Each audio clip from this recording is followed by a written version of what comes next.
in, and the stimulating questions and discussion that's going on. So I think it's a really good course that many people are benefiting from, many people are enjoying, and that's why they keep on coming back. So good job, Dr. Pradeep. You're doing a very, very fine job there. Thank you. And we're looking forward to another session today. There's a good number of slides. If I remember correctly, there are 36 slides in today's presentation. So we'll have a nice full afternoon again. And just as a guide for our participants, Dr. Pradeep is going to have another session tomorrow. It may not be as long a session, but there's another session tomorrow, so we're not ending off today. There'll be more material tomorrow, and I'm sure we all look forward to that. So welcome, everyone. Please keep the questions rolling in the chat box. Dr. Pradeep, whenever you are ready, please proceed. You gave us the warning that you have a storm outside, and therefore you may have an electricity cut at some point. We hope it Right. won't happen, but if it Now it does has happen, come actually. Now it has come. okay, that's good. But if there's a power failure, please, valuable participants, let's give Dr. Pradeep 5 minutes or so to rejoin. Hopefully it'll just be a very short temporary cut, but it seems it's okay now. Please go ahead, Pradeep. Thank you. So nice. Thank you very much, Dr. Leo. And I am always thankful to you and the whole team of Aplama and Appman. Today is a little bit refresher, and as you told, 35 slides, but there may be 5 or 6 slides just as a capping of the previous lectures. After today's lecture, as rightly you pointed out, we could have done today, but then again it will go over the head. So I just wanted that there should be some relaxation and absorbing time for the lecture, because this is not an easy topic which was selected for strategic planning, both on main surveillance, then vector control, then planning, and then tomorrow will be the formulation of the whole plan. In fact, if it would have been physical training, we would have divided the groups and made them to work on the formulation plan with the norms and guidelines. Anyway, let me start. Today's topic is basically on the vector control plan, tools, options, flexibility, and situation based. Is it okay if I am audible correctly? And Yes, sir. I hear you clearly, and I see your slides clearly now, full screen. okay. So I think we're okay. Is there anybody that's having problems with audio? I think most people will be comfortable, Pradeep. Okay, so nice. Thank you very much, Dr. Leo. So if we divide this our presentation for tool, option, flexibility, these are the 4 things which have been given. And then finally, so what I'll do tools, I'll to deal separately. Option and situation based application, the second and third one will come together, and the last option will be flexibility. So when we go for the tools, we must understand that we are dealing with 2 things. As in the first day slides, I told that entomologist for entomological surveillance, entomologists plus vector control specialists from different disciplines also, they are engaged in vector control. So both these groups, they must understand that what are the tools available for vector surveillance and what are the tools available for vector control. There may be many, but from the program perspective, the people who are involved in public health program, they may not go for all those things. Something is to be left with the research organizations and academicians, so that they can guide us on basic researches and innovative researches. This is the slide which I have already indicated that the why we are talking of entomological surveillance and entomological tools. So we have divided all the indicators broadly into the adult vector, its behavior, its resistance, response to the insecticide, aquatic habitats, and then there are some indicators for transmission outcome. When we measure it, it gives an indication whether transmission is going or not. So this is the repeated slides, just to give a brief on those. Now, what happens when we want to measure the indicators? The different tools will be for the different technology, will be for different for this. For example, if we are trying to get adult vector composition, we have to go for human blending catches, human baited traps, odor baited traps, CO2 baited traps. There are some traps which are not available with the program people directly, but there are some traps or catches which we have been doing since ages, general in the states, in the district level. So we have to select, we have to have the options of these. Another example for the human blood index, whether we want to know whether the vector is anthropophilic or zoophilic, so we want to that. But there are the traditional enzymatic analysis of the blood fed, but there are some new technology like molecular techniques also have come with using the PCR techniques and other things. So you basically you test the blood, that whether it is human blood or it is it's a cattle blood, or it's a other animal blood. It's the feeding behavior. When you want to know whether you want to do the resting habits, you want to analyze, but you have to collect the mosquitoes. Now collection tools will be different for the different areas. Exophagic and exophilic, again, to know the mosquitoes behavior, whether they are biting inside and going outside, or biting outside coming inside, or completely biting and resting outside, or completely biting and resting inside. So there are different tools for all these parameters which we want to study. Resistance, again, physiological resistance, we have to have some sentinel sites. I have already explained them. Then intensity resistance, again, the support system, the tool will be different.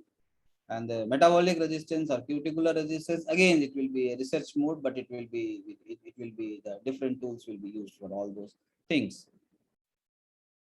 Water bodies and frequency and timing of survey, again, for larval collection, different tools, different methodologies are used for different kinds of larval catches. For sporozoite information, this is the last point of the first slide, that the proxy indicators for establishing whether the transmission is going on or not. We must see whether the mosquitoes has reached, it's having a sporozoite in the salivary gland, so that it is ready for the spread of the infection transmission. So that tool, definitely the technology, you require so many things. Then entomological inoculation rate, this is a little complex. It is not being done on regular basis by the program people. Those who are supported with the research organizations or the academic institutions, they can do it, because this is little complicated. That I mean, we also done once or twice, but it really needs a lot of things, because basically number of infective bites per person per unit of time. The time may be monthly, fortnightly, or the annual, depending on the clubbing of the whole thing. But this requires a little bit. So we'll not discuss about that much in the program mode.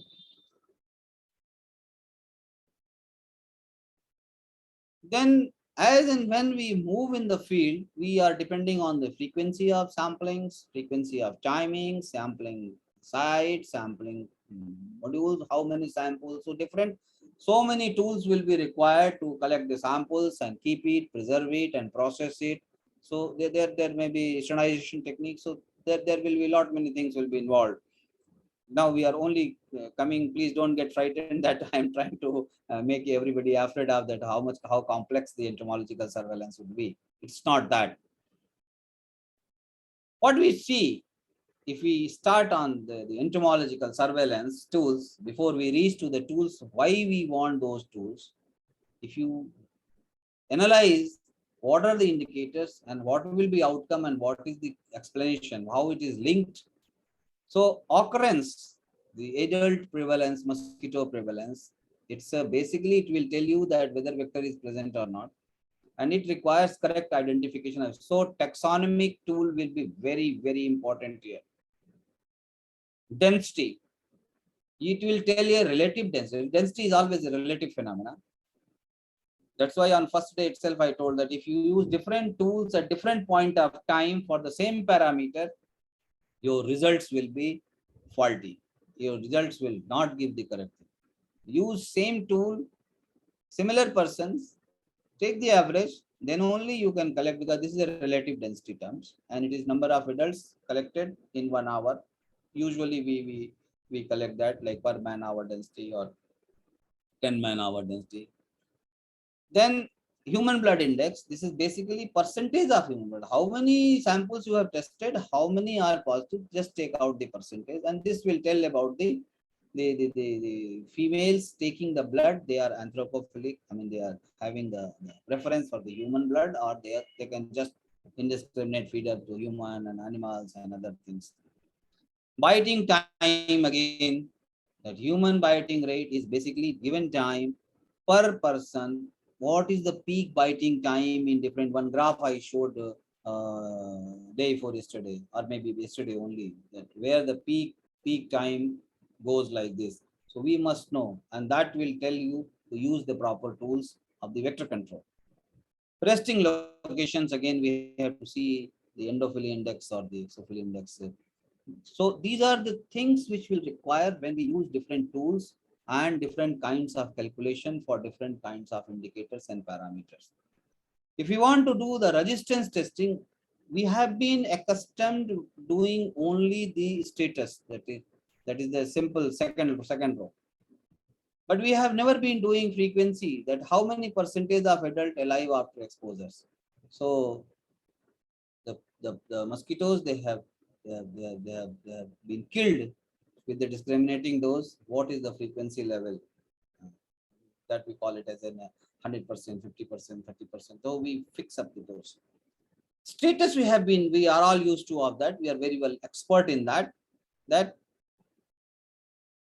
given a test, standard test of WHO susceptibility test, and we do it and then classify the dead mosquitoes if there are 90% less than that mortality. So there is this different tool techniques to test the mosquito, put it in that, sucking, putting, all the tools, also preparing the materials. Then intensity bioassay is again a new tool which is not yet rolled out in the program in a large scale. But one must understand that what is the difference between this test and this test. This test, susceptibility test, we have been doing to know what is the status of, what is the indication of resistance which is prevailing in that area. And then we used to club with the epidemiological data, whether we get epidemiological impact if there is a 90% resistance, or between 90 to 97, or even less than 98%. So is there any correlation? We should use it, because overnight you can't procure and you can't change the insecticide. And where is the choice of those insecticidal tools? But intensity test, this resistance test is you 5 times multiply and 10 times multiply and see that if same classification, if it is 98%, less than 98% mortality after 10 times exposure, 10x, that is 10 times concentration, then it is definitely a high resistance, because you have increased the dose by 10 times and then you are seeing still they are not being killed. So there is a confirmed resistance. If you use this 10 times concentration, but with 5 times concentration, there is little bit mortality. So then it can be classified one category lower, that is a moderate. The third category is with 10 times and 5 times exposure, it is either little more or equal, but after 1 hour exposure, it is less than 98% mortality, this category. Then the resistance intensity is at the lower level. Though resistance is there because we have increased the concentration. But if you are getting mortality less than 90%, 98%, then the resistance is there. So these are, when you use those tools, you must have this in mind, that this is very, very important. Mechanism, molecular or biochemical, this is only for the research organizations or academic institutions, because you require a lot of advanced tools PCR techniques, and then taking those enzymes, taking to the lab, to processing the material. So this requires a complete biochemical processing. So we will not discuss much about that because this requires a specialized lab, which I mean in India also, if they have been doing either at 2 or 3 centers of the ICMR institutions. For the larval, the 3 things which we have been discussing since yesterday: habitat availability, occupancy, and larval density. You require a different kind of tools to collect the larvae, and then you have to see whether the breeding is there in that. Otherwise, just by looking on that, you cannot see. So you require a specialized tool, which we usually call it the larval ladder, because there are so many things. I am coming to that.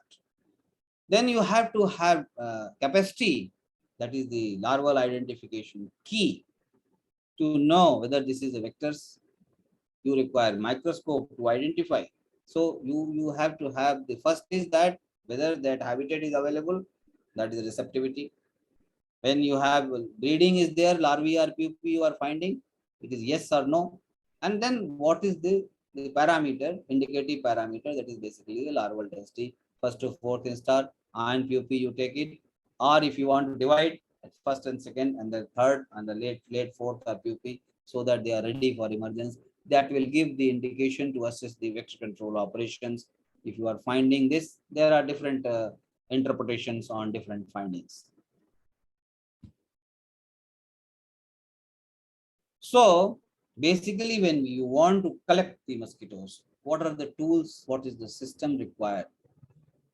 So basically, when you are doing rustic collection, whether indoor or outdoor, if you are doing with hand collection, for density, resting habit, distribution, which all the parameters I have told, you can go on dissecting, seeing the mosquito physiological age, survival rate, or blood meal analysis. You can just touch, and then you can use the taxonomically, you can do. So what is the timings and what are the tools required? This is the tools required: suction tube, torchlight, test tube, then levels, adhesive tapes, cotton. There is a long list, but broad list is this. So these are the tools which you require. This will not be used for larval collections. So I'm coming to that. Now, there is another method. If you want to have some resting collection, hand collection, that is okay, but there is another method, pyrethrum spray. So if you do not get much of the mosquitoes, or you reach little late, or somehow you miss, but you know that there are expectation of transmission, you try to collect for species composition, those mosquitoes which are hiding inside the houses, in creeks and crevices, you do the pyrethrum spray. So you require a sheet, you require atomizer, you require chemical, you require forceps, so many things you require. So then there is a biting collection if you want. Now human biting collection, especially for dengue season, it has been now not. So we are calling as a landing collection. Animal biting collection we have been doing, but now it has been taken as a landing collections. Trap collection, there are fixed exit and entry trap. Then there are portable traps also. You can take it, bigger traps. Then mechanical devices, portable traps are, there are many. You can fix up at different places. Then there are mechanical devices. I'm coming to that. Then there are larval collection. You can use ladle, which has a cup like things, and then there is a handle like this thing. Then there are dipper also, same thing. Then there is a well net. We used to have the well net earlier. Now people are not using well net, but it's still in wherever the wells are there, you have to dip the well, because you can't have the larval ladle. If the water level is very deep, water level is high, you can use, in one of the outbreak investigation, we use the larval ladle, because in southern portion, one of the state, Kerala, in 1995, we went for a outbreak, and the well was full of water up the top level, maybe 3 inch or 4 inch. So you can just put it. There are some challenges. You see, these are the breeding areas. Now, no tool will work here. These are the coolers fitted in Delhi, in some government complex or some. Everything is there cooler. These are the construction site. Yesterday I was talking of the construction site. On this, when they put the concrete, they have to put the water for curing. These are the water tanks in the village area. So the mosquito will breed here, it will go rest here. how, see, this fellow has taken the ladder and then gone, and how it will go? This is more than 1,000 liters capacity of this. This is okay. They are taking out from the house, and then these are all, these are very representative things. There are 1,000 types of varieties of this kind of breeding, but this kind of situation, no tools will work. Pipetting will work here, pipetting will work here, but here maybe if the water level is okay, that's fine, they can use the larval. But see, larval ladle is of this size, he is using this fellow, how it will come if the water level is not there? So to just to show that challenges, but the main tools which we are using for the entomological or vector surveillance. Now see, this is the resting collections. We have to see the resting mosquitoes and then try to suck the mosquitoes with the suction tube. Nowadays, he is sucking. There's a suction tube, one glass tube, and then there is a mouth, and then there's a rubber tube. So this is the spray sheet collection. You spray, close the room, come out, and then fumigate the room, come out, and then before that you put all white sheets on the ground floor, all horizontal surfaces. So whatever mosquitoes, they will come out, they will die. You have to collect with the forceps. You have to have the torch. Slowly, you have to pick up everything, put it on a petri dish where you are putting a blotting paper, little soaked, so that mosquito will not fly. This is, I was talking about the exit and entry trap. This is inside the house wall. The third one, this is an entry trap. So if mosquitoes are entering, you close all the other exit entry points, only you open this. If mosquitoes are having endophily characteristic or endophagic characteristic, they will try to enter from the hole, but they will be caught here.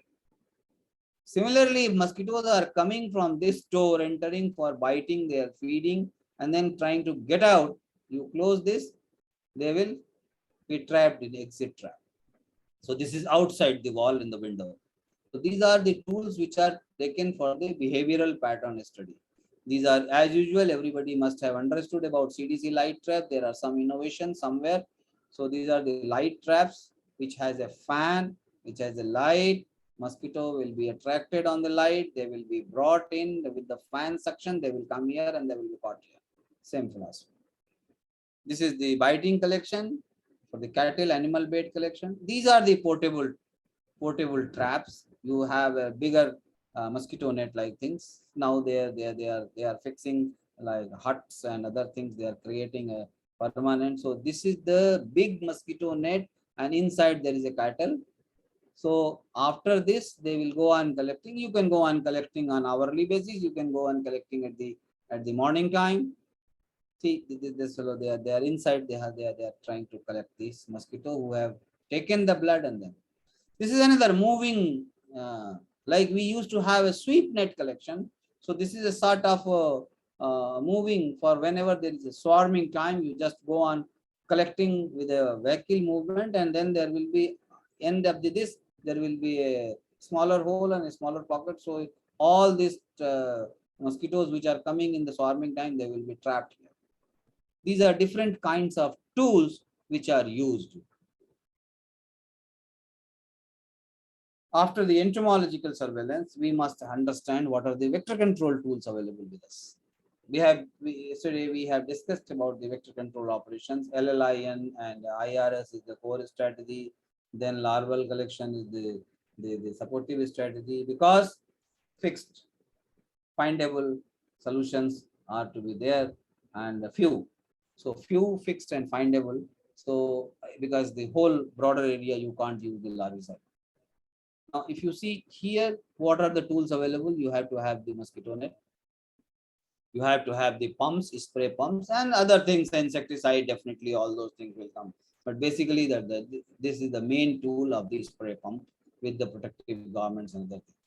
This is another tool which is being used most of the urban or urbanized rural sector just to protect themselves. This is a window mesh and this is a door mesh. So the whole door, double door, they have fixed up. So one will be inside closing, and outside there will be a complete door with the mesh, iron mesh or some thick nylon mesh or plastic mesh has come. So they are using. So these are another tools which are for the personal protection measures. They are actually using this. These are for the fogging spray, space spray or fogging. These are all again the blowers. So these are some tools for the vector control to kill the adult mosquitoes or prevent the adult mosquitoes coming inside. For the larval control, you have to have some hand compression pumps or knapsack sprayers. These are all other than the formulations and insecticide preparations and that is the core thing which you require for this. Whether you are using biolarvicide, you are using chemical larvicide, you are using insect growth regulators. So in addition to human being, definitely the implementer operator, the tools is basically two types of pumps they are using. Then they are using larvivorous fishes also, gambusia or guppy. So these are all, they constitute a whole system of tools used in entomological surveillance and vector control operations. This is a very important tool for vector control when you are using the spray for uniform, because spray has been blamed for patchy and undesired covered area and left area and partial coverage. So this is basically this red color you are seeing. This is very important component these days. It is being promoted. One is the nozzle must be 8002, that is 80-degree angle and 0.2 gallons of the or 757 ml. But this red color is known as control flow valve. So it is actually controlling the flow of the discharge. So this is very important tool to be fitted with the hand compression pumps, spray pumps, wherever you are using, it will be here somewhere, it will be fitted. If you see this pump, you see here it is fitted. This red color, if everybody is seeing it, or you can just enlarge it. So this is very important. I thought it will be very important for me to, I mean, for you, all of you, if I show this tool also, we include this. There are many minor tools also, like every pump should have about 16 or 17 items, even the instruments, range, flowers, pliers, washers. But those things I have not given. These are the main tools which are required for that. After that, this part of today's presentation is what are the options available we have seen here, but what will be the best option in different situation for entomological surveillance, vector surveillance and vector control, how we can fix the priorities. WHO has also come out with a big manual. I have tried to take out some things from that, so that, because when we are making a national strategic plan, basic philosophy started from what is a strategic plan. In that, what is where the role of vector control plan, what is the vector surveillance, what is the vector control operations, and then finally we will land up in, after understanding this, how, if suppose I am given, you make a vector control plan chapter for national strategic plan, how I will do it, what I require. So now we must understand what are the situation based applications, priorities, how we can fix up the priorities. Ultimately, we have to understand our own resources and the pocket for which the finance and the human resource has been allocated, because public health program will run only with the available resources. It will not run by ideologies. Now, basically, when we are talking of this, we are talking that entomological surveillance in the transmission settings. So why we are talking of different kind of transmission setting? Because we have already classified that we have reached from control to elimination, pre-elimination or elimination settings. And in elimination setting, as we progress further down, we will have very less number of cases. We will end up with 0 cases, indigenous cases. We speculate that there should not be any case, but if at all there are some 1 or 2 cases, either imported or established, what we should do. So different kinds of transmission settings, we must understand how the prioritization has to be done, so that we should not rush. We all those 23 parameters and 23 tools Dr. Srivastava told, and we are not getting, so how can we do it? No, it is not like that actually. So basically activity prioritization, definitely it will facilitate. And then evidence-based guidance. What we generate after 2 days, understanding, if we have generated for the area, stratified area, stratification, all kinds of baseline survey and regular survey, whatever data we have generated, we know where we are. So what we require now, only we have to understand that. If we talk of high, moderate, and low transmission settings. So if we go for high, moderate, or low, why I have clubbed it high, moderate, and low? Because we start from control, but we have not reached to the elimination level, but we are still on the transmission. So we have to put our pressure on continuously. Basically, how we define HBI, human blood index, sporozoite rates, and entomological inoculation rates are unreliable in less specimen. If the number is very, very less, if the transmission is reducing, there are chances you may not get many mosquitoes. Maybe environmental changes, maybe our insecticidal pressure, maybe people's behavior of protecting themselves, maybe use of LLIM. So what will be the priority? How we will get, how will we study? Because if you don't get vectors, people will say, the administrators and policymakers, you don't require any logistics for that if you don't have the vector. If the whole area is mosquito free, why do you want a mosquito controlling operations tools? So vector species composition becomes very important. Now, which one is vector species composition? That is basically the total catch or spray sheet collections. Very, very important. Frequency and status of insecticide resistance.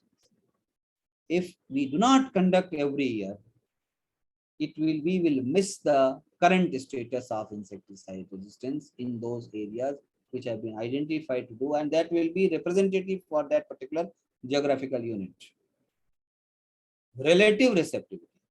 We have to map the receptivity, the water bodies, the risk potentials, the breeding potentials, whether it is a rural area, whether it is urban area, whether it is isolated area, whether it is an island area, whether it is an urban area, whether it is an industrial township set up completely where mostly people are not allowed, but yes, we have to convince them so that we can convince, yes, look here, even if you are not getting mosquitoes, but these three options will tell that we have got some mosquitoes when we have done species composition, we are getting some insecticidal resistance, and we have the risk factors with the receptivity. So these are the issues, these are the answers for this area, because this will also change once we get the further impact. We will, with this we will compare, as I have told, in the preliminary survey, baseline survey, and the regular survey. So we must go on doing all these things in the, these are the priorities options for the high, moderate, and low transmission area. If you go for high to moderate, first top 1 and 2.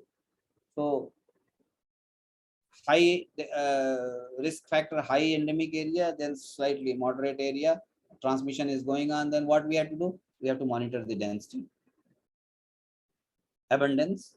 We have to see routinely on the sentinel size. Now, as I told, that monthly, quarterly, that will depend on the, but don't compromise beyond quarterly. Otherwise, it will not give a correct picture. Once in a year will not give a picture. So especially during peak transmission season, if you can go on doing monthly, it will be very, very crucial information, very significant information, what we get it. Then somewhere, if we have fixed some sentinel sites for monthly or quarterly for a trend analysis, somewhere if the area is larger, bigger, or there is a intensity is changing, we should go for spot checks also with a specific problem area. If we get some kind of suspicion, some kind of reporting, some kind of migration of the people, some influx, so immediately we should try to get some area where we can do spot checks, and this will definitely change, give us the indication for the change in the composition and behavior. Then low transmission area, we can get that sentinel sites we fix for the peak transmission period, but sometimes in low transmission area, if the density is very, very low, which is as usual we expect as an entomologist, as in vector control experts, then we should go for different kinds of indicators. And that I have already explained: receptivity, vulnerability, all those things that has to be taken into account. Now, if the transmission is reduced for quite a large area, and we are very happy now, we are just going to achieve, we are at the neck of achieving the elimination. So then what will happen? Smaller foci has to be identified. Smaller foci will be identified where routine entomological surveillance will come. That is the first priority. Then spot checks will also be done. But if foci is established, then we have to go immediately for additional entomological investigation, because we have given some 9 or 12 parameters. I am coming to that. We have tabulated in a chart format also. So we should prioritize that area, and that will show the impact that yes, we have generated some evidence, because all these vector surveillance is generating evidence for appropriate vector control measures. I'm going a little faster because I am not sure when the electricity will be cut. Because again, it started raining very heavily. Now, if we go for options and priority, this is a very, very important table, and one must understand. I made a small presentation when last month when I was in Bangalore, Karnataka, because immediately when I returned from Timor, that was also sponsored by Aplama only. So, but this is very, very important table, and I thought this is very important in a smaller presentations. We can have this. If you see the high, moderate, low transmission area or very low eliminations or prevention of reestablishment, so these two yellow blocked area, if you see, go on doing this. So all those 3-4 slides are down below. It is like this. What it is, what relevance it has got for intervention. So in one table, both the things, entomological vector surveillance priority and vector control priority has been elaborated in this. Now, if you want to have the entomological surveillance, you see adult vectors, if their occurrence is in high area, you will get good enough number. So 3+ means it is very, very important for that high and moderate or low. But if it is very low or elimination, even then the occurrence is very, very important, provided you get it. Prevention of re-establishment also you have to do. So the first priority in the whole entomological vector surveillance tools and technology is for occurrence, that is the adult mosquito is there vector or not. And if it is there, what is your relevance? That you have to use the core intervention, LIN, IRS, LSM, and habitat modification, that is environmental manipulation or modification. But whatever is feasible in your area, if LLIN can be used, yes, you do it. But if it is hot and humid climate, you cannot use it, or it is in very, very smaller huts and like slums area, you cannot use the LLIN of the size which is specifications is given. So you have to go for IRS. So either of these 4 options, you can select 1, 2, 3, or all the 4s, depending on the situations. Coming back, if the mosquitoes are there, vector mosquitoes are there, then you have to measure the density. And density, you may find good density in these 2 areas, high, moderate, or low, or even sometimes in low, very low to elimination setting, you may get density, maybe at lower level. But we do not expect the density per se. You collect for 1 hour by 4 persons, so you spend 4 hours or 6 hours, and then you don't get a mosquito, or you don't get 1 resting mosquitoes. So the chances are there that you may not get in the pure settings. But what will happen if these 2 settings are there, and if density you are finding, you cannot ignore any of these tools. So you should always be ready with some options available. Whatever options you have within the resources, you must use it, depending on all other situations, whether these are all the 4 are feasible, 1 is feasible, 2nd is feasible or not. So you have to have readiness for this. That is why the options and priority is very, very important for that. Now, Coming back to the third one, vector behavior. Now, if this is I remember the first day, Dr. Mukhtar or somebody else asked about the peak biting time related with the LLI. You see here, if human biting rate is noticed, you cannot ignore use of LLIN or IRS. Very, very important point. This here in POR, we don't expect human biting rate because mosquitoes will not be there. If mosquitoes are not there, vector mosquitoes density is very, very poor. Then, and if the mosquito is not purely anthropophilic, very strongly anthropophilic, then there are chances that human biting rate will not be there. So that is why the larval source management and the environmental manipulation may not be advisable in this situation. This is not may not be relevant, but human biting rate you are finding with a good evidence, you have to protect the human. And how you will protect the human? Either by IRS or by LLI. There is no other go. Direct protection is from IRS or LLI. So,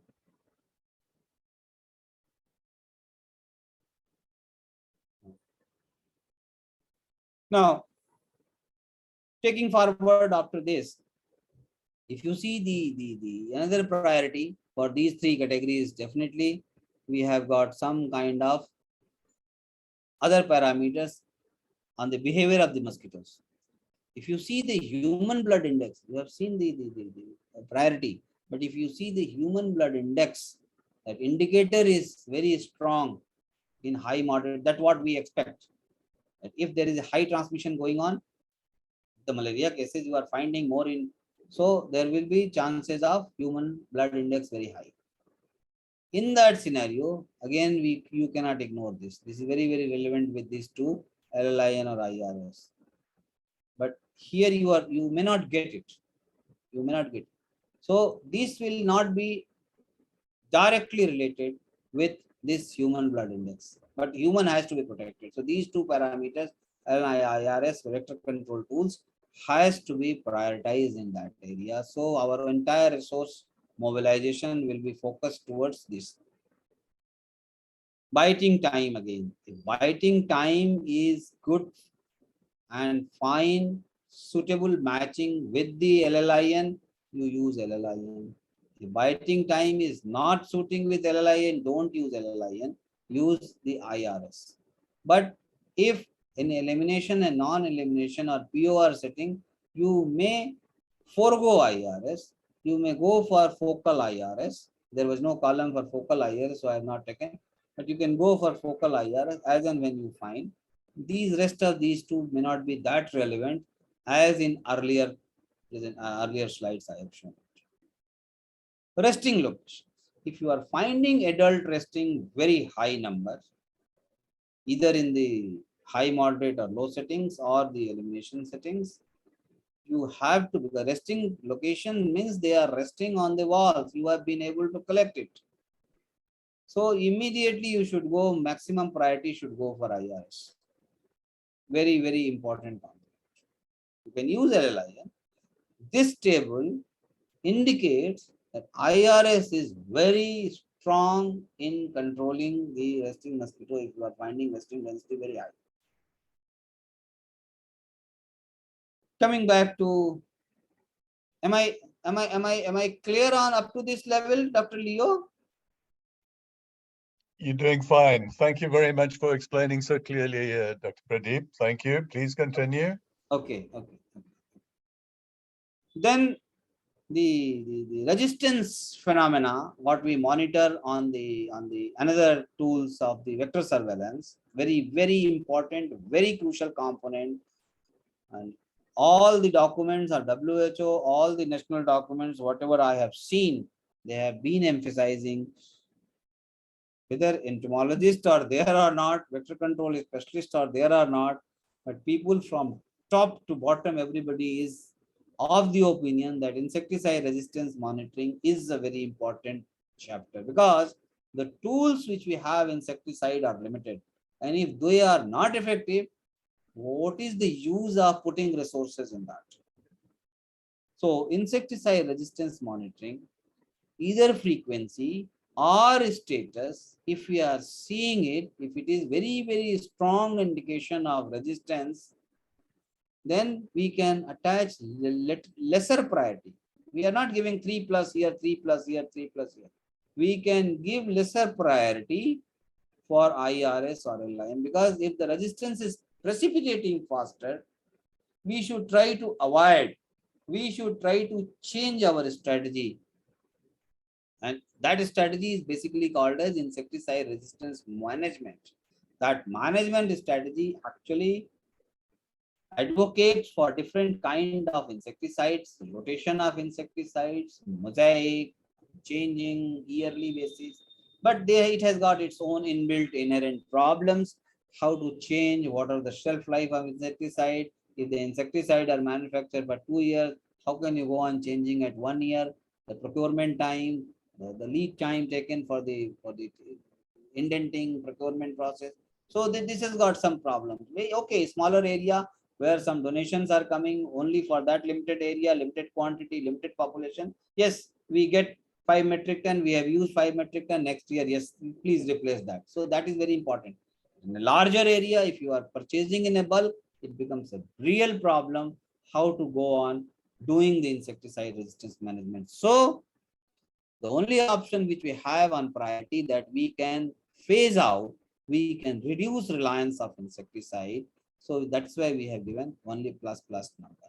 And larviciding can help little bit on that, because larvicidal resistance precipitation will not be that faster as it is directly on the vector mosquitoes. And then rest of the things will, they do not have a direct correlation, direct linkages with this insecticide resistance status. Intensity. If intensity is proved, if we are confirmed about the insecticide resistance, definitely we have to reduce the reliance on the insecticide. We can have some justification here and there that we have some balance stock, some we will do next year phasing out. Who will take the responsibility of declaring spray holiday if something happens? Because all these policy and the technical guidelines, whether it is WHO or it is in the national programs, it always says that, because everybody has burnt the finger when we started high malaria endemic situations in 50s and 60s, and then there is a resurgence, and malaria is known to come out with a resurgence point. So everybody is keeping their finger crossed to take those decisions. So that is why this priority is reduced, less reliance on the insecticide. And here also, if resistance is completely proven, we are not using this LSM. We are not going for habitat modification. That is not at all related with the insecticide resistance precipitation. And biological control is also not related with the insecticidal resistance precipitation. Only 1 or 2 chemical larvicide if we are using, that also not directly, and they will not add on fast precipitation of resistance the way it is being done used on the adult. Resistance mechanism, again, these two will prove that yes, there is a resistance. What is the mode of resistance? What is the mechanism of resistance? So this mechanism of resistance and resistance intensity will add on the findings of the resistance status. That look here, it is not only indication, it is a proven fact. So you reduce your reliance on the insecticide. That's why there is a plus sign and there is a double plus sign. Now, sorry.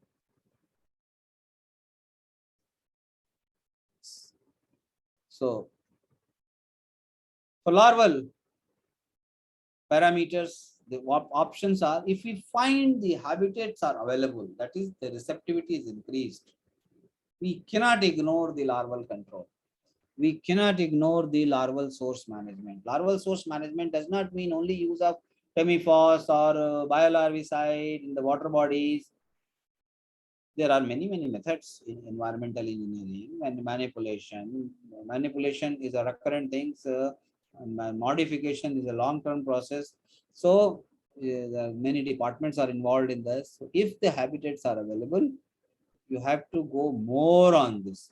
There may be many areas where you have completely zero indigenous cases. No vector you are finding in other entomological surveillance. So you have to depend only on there are many examples, many areas like this where only larval source will work. There are certain areas where you cannot use insecticide, like sericulture area, lax production area. You cannot use, you are not allowed to use insecticide. Certain areas where they have already declared the entire state or entire district or entire territory as a green territory. So no insecticide is allowed to be used in any case, whether it is in agriculture, whether it is in public health.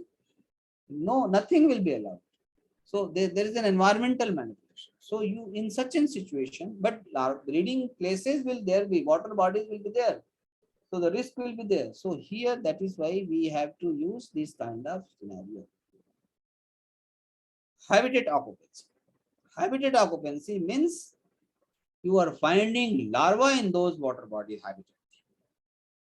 If you are finding this habitat occupancy for all these situations,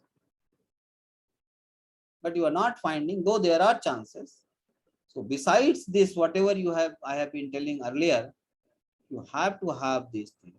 So if the area of high transmission or low transmission is coupled with adult vector density and the larval vector density, yes, this plus plus will go on the top and all those 4 columns will become plus plus plus plus. So all those 4 parameters will be justified as an option for your resource mobilization. And the plan has to be done accordingly. That is the relevance of making a vector control plan. If we make a plan for one district where all these four are available, so all those 4 components we require to be incorporated in the plan. Accordingly, we have to put the human resource, training, skill development, logistics, and there is financial. Same is the larval density. Larval density, if habitat occupancy is there and larval density is too much, then yes, these are these two again. So these larval portion is directly related with this parameter. This is very, very important.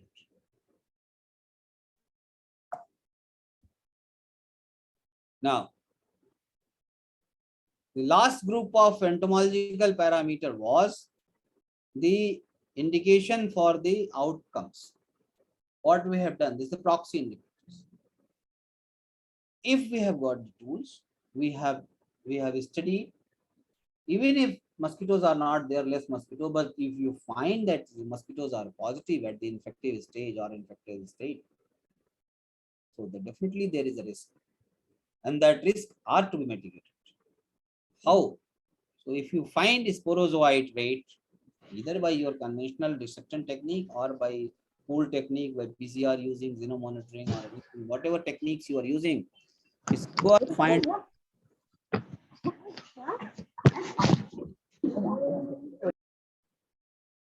if you are finding sporozoite, in these 2 are chances here, because there will be hardly a mosquitoes, but I have my own experience.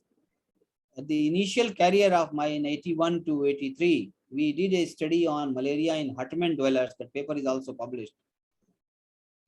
3 years study, we got only 2 mosquitoes, Stephens eye, in hutments, because there every time evening we go and they are doing smoke and other things. It's very small area, clustered jhuggi jhopri houses, very remotely placed, very dirty situations. So we got only 2 mosquitoes in spite of all full research inputs, and all those 2 mosquitoes were positive. And that was our first experience of seeing live sporozoites in the dissection. And I still remember Dr. Chaudhary, very famous person, Dr. D. Chaudhary. Ghosh knows it. So we all were happy, and the sweets were brought that yes, we are successful and we got this. I'm talking of 81, 82 story. So even if there are chances, but generally, usually we don't expect in such situation sporozoite positivity. But here, yes, because here what we are afraid of, or we are more concerned about, that people migration imported cases should not come and our transmission should not be established. So that is what the name has been given, prevention of re-establishment. So if already it was prevented, it was eliminated, so there is no question of getting a mosquito positive. But here in these two situations, yes, and that is why all these fours are plus, though not on double plus, but yes, it is plus. And these two will act as a major intervention tools.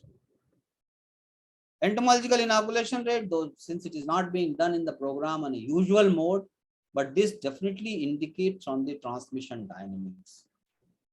And transmission dynamics, if it is somehow it can be understood in that particular area, all the four components, all the weapons had to be put in the place so that the transmission dynamics, if transmission intensity by the transmission dynamics is higher, we measure on a scale of 1 to 10.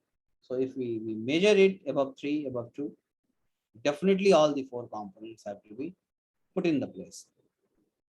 Receptivity. Receptivity is very important because it is the whole world. There will be there will be, except some of places in very top of the hills and desert area, it's very difficult to measure the receptivity. But receptivity, see, all the places, all the situations, whether it is a high transmission setting, low transmission setting, very low transmission setting, or in the area where it has entered into the prevention of reintroduction or re-establishment. So all the area, if there are breeding potential or receptivity is increasing, again all the four things, maybe a smaller quantity, we should be ready with that. So this is directly having a linkage with the, so the priority, we cannot ignore that priority. We should have these options and all the options to be kept on the priority. That is what the purpose of this today's talk.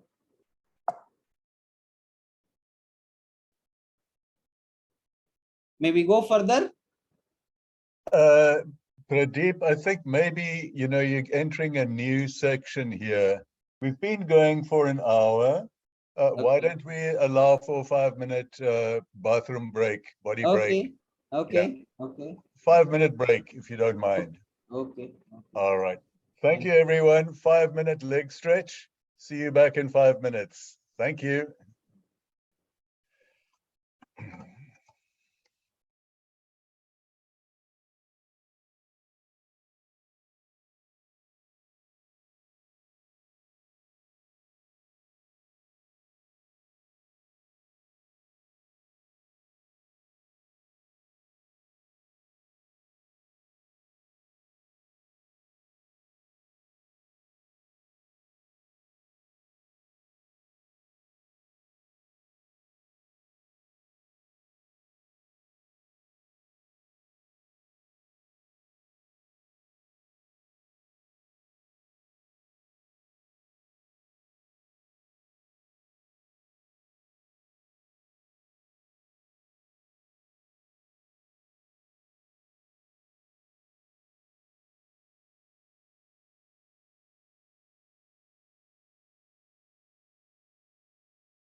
Yes, yes, yes, yes. Okay, yeah.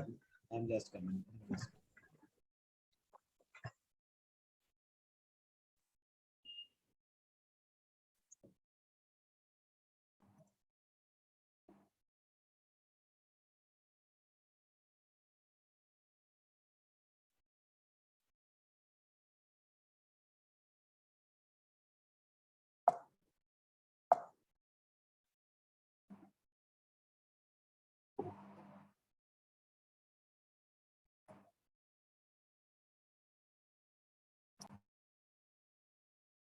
So, can we start now? Yes, please. Yes, please, Pradeep. Okay. Yes, sir. I will prefer, Leo, if up to this place they have any clarification they want, because then the other chapter will be entirely a different portion. Okay, I don't want to open the door too broadly. Let's keep the general questions Okay. or the overall questions and answers. But if there are questions specific to the issues that Dr. Pradeep has been discussing up to now, please feel free to ask. I have a little box here that says Amarpal Singh has raised his hand. Amarpal, do you want to ask your question? Okay. Good afternoon, sir. Thank you so much, sir, for flood of knowledge from the ocean of knowledge. Sir. Thank you so much. So, what is the aim for I to do? If we are, how to decide this Amarpal, I'm sure other people are also struggling to hear you. May I ask you to sit a bit closer to the microphone? Try again, please. You're coming through very interruptedly. Okay, sir. Okay, sir. Is it clear now, sir? It's better. Try again. Okay, sir. Sir, what is the range for high to low density? Suppose if we are going to collect the mosquito, then how can we decide the density is high or low? Is there any range? No, I told you that it is a relative density. So that is why there is a very, very, very significant criteria was given preliminary based survey. Initially, we used to have a critical density, 10 man-hour density and man-hour density for anophelines. That is not relevant now because that critical density was decided in 50s and 60s based on the experience of different works done in totality across the country. Now, current scenario, when malaria cases have gone down, this is very, very important that with the baseline survey, you have to compare and see whether the density is going on down and then correlate whether malaria transmission at this density is also being established or being transmitted or not. That is what the basic transmission dynamics in changing scenario. And sir, one more thing, sir. When you have to do the spreadsheet collection, and what will be your interpretation? I could not get. When you have to do the spreadsheet collection, and what will be the interpretation? When you have to do? Spreadsheet collection. Spreadsheet collection. This is basically a lecture for methodology. Spreadsheet collection when you are not getting enough mosquitoes in resting collection in the morning hours or in the evening hours, and you want to study the composition, because when you go for resting collection and if you are very expert, like when we go, if you want to collect Culicifaces, we will not collect other mosquitoes. If you want to collect overall, we will collect all the mosquitoes, then segregation of Culicifaces, adult or stick. So, but when you don't get, that is one scenario. And when you want to have the species composition, the total how many mosquitoes or how many kinds of mosquitoes or species are prevalent, you go and do the spray sheet, you fumigate the house, select the house, put the spray sheet inside all horizontal surfaces, even if some boxes, some tables, if you cannot remove them, you just remove because you don't want to disturb the mosquitoes. Then to do the fumigation with pyrethrum extract 2% in 1:19 ratio. Then come back, close the room. After 10 minutes to 20 minutes, depending on the size, you just wait. and then come out. Then go on collecting all those mosquitoes with the, then you will know what is the percentage of different kinds of species found in that. Is it clear? Interesting terminology there, Pradeep. Did you say they call, I interpret it as knockdown sprays. Right. Yeah. So, but the popular terminology is spreadsheet catches? Right. That is Okay. if you see WHO manual 75. Spreadsheet. Interesting. All right. Knockdown sprays. All right. Thank you, Pradeep. Please continue. Okay. Thank you. So we are coming to the last part of the flexibility on vector surveillance and vector control. This is a very important. We have understood about the tools available with us. We have understood about the options. We have understood about the parameters what we want to study. We have understood about the priority in different situations, in low, high, low, moderate, and then the zero indigenous cases where when we entered the POR area, prevention of re-establishment stage. Then what all the parameters which can be prioritized within the available resources, because these are all very important things. But then when we make the plan, we should understand, I think there are only 2 or 3 slides in that, but we must understand how it can be given flexibility. Which are the components, which are the tools which cannot be compromised, and which are the tools which can be. And as since beginning, I have been talking of 2 components of vector control plan. One is vector surveillance or entomological surveillance, and the other one is vector control tools. So this is all also very important component if we understand the flexibility, because we just can't go rigid. And I tell you one example before we proceed further. In Indian context, if you see the historical background, the program has changed a lot and many times. When we initially started, people now they are asking what was the criteria of API 2 for cutoff for the spraying. No, it was not the API. If you read all those literatures earlier, what has been documented, they are all in the library available. So in 50s, whatever decided, 60s when case detection system started in 1961, it was changed.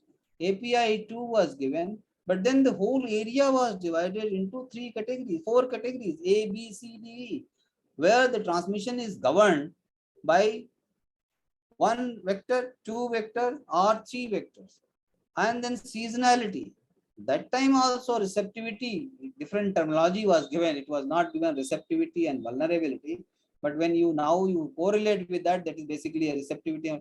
And the flexibility was given. Flexibility, if you go through the literature, flexibility was given in 65 afterwards, that the area which has got Culicephasis fluviatilis, you can have always an additional round. So if you are making a spray plan for 5 months for the transmission period, you can have the resources limited to 30 days for either post transmission season, usual general post transmission season after September, or beginning of the period. I'll give you some example. In the southern western portion, the transmission season starts and the spray starts from February, March. In northeastern also states, it starts from February, March. It doesn't start from 1st of June or 15th of May. So that flexibility was an inbuilt component, but we must understand, because people, they used to forget what is seen, and that is what I have been telling all my lectures, that don't set a wrong precedence, because the precedence becomes after sometimes a tradition. And this tradition, if it is not checked at proper time, this will enter into an habit, and habit is very difficult to change. So please do not send a wrong precedence. So that is why this is very important. We must understand that which are the area where flexibility is an inbuilt component which can be considered. With this background, I think there are only 2 slides on this topic. Vector surveillance is most important component. We have understood enough on the vector surveillance. So what is the flexibility in vector surveillance? We have been talking about some area can be added, some sites can be reallocated, some sentinel sites can be reallocated. So if the vector surveillance area we want to have, some sites we are not getting, or later on we realize that this particular site is not a representative, or the area has entered into a low endemic or very low endemic area, or zero indigenous cases area, and then suddenly there is an influx. So we know that if that area is requiring for some focused investigation or spot investigation, and that site where we are doing regular monitoring, it is not a representative area for this particular, or it is not incorporating, you can definitely change the site. That flexibility should be given at the local level. They should not seek go for the administrative approval or something like that. So what is non-negotiable for entomological surveillance and vector surveillance? First non-negotiable item is minimum human resource. Without human resource, the activity is impossible to be perfected, because there is no technique which has come so far that a robot is there and you say, ask the robot, go and collect the density parameter and come back and report to me. Go and do the spreadsheet collection and come back and report to me. No, so far we have not reached to that stage. So human resource and minimum, what is the norm of human resource? The norm, definitely I'll be talking tomorrow, but human resource norm is basically minimum. If you are having for vector surveillance, if you are having one entomologist, he should be backed with 2 insect collectors. If you are having 2 entomologists, you should have 4 insect collectors. When you bring all those materials from the field, then you should have a lab for processing that from that particular unit. So there should be a mobility, there should be a driver. These are all very, very minimum requirement, whether you do on permanent basis, you do on contractual basis, you do through agency business. I mean, it all depends on the infrastructure and institutional mechanism, how it is to be done. But please, when you make a plan, the whole course is on the planning. So when you make a plan, please do understand that don't compromise on HR requirement. This is very, very, very important. Induction training. When you do not have the HR who are trained or experienced people, or experienced people are retiring, you are trying to get some new persons. Imagine the situation, you may enter into a situation where you may not get adequate number of people with the same specialization. Nowadays, the course syllabus has also changed in the last 35 years when we started our education career. The pure zoology with entomology or medical entomology or public health entomology, people are trying to revive at some places, but it is very, very patchy. It will not be able to cater the whole world need, whole country need. No, absolutely not. So what will happen? You may land up in a situation where you do require to relax the qualification, and broadly, definitely you should not have the, for vector control or for this thing, you may not have the MA English or MA Sociology, or I am not against those subjects, but for specialized field, like I have been talking, that cardiac surgeon should not be expected to do the normal medicine or clinical practices in a primary health center. So given that scenario, specialization is very, very important. But if specialized people are not available, you have to prioritize that, okay, little bit within that range, if you can relax some qualification, and then you give the induction training. Even if new people with the specialization comes, they require induction training. What exactly you want? You see the engineers, you see the doctors, you see the any discipline people, experts, they go The moment they join the corporate, my own child says, everybody says that whatever we have studied in engineering or the medical, it is nothing to do with the corporate services. The corporate services, they give their own training. So we also should have that strong system that we should have the training.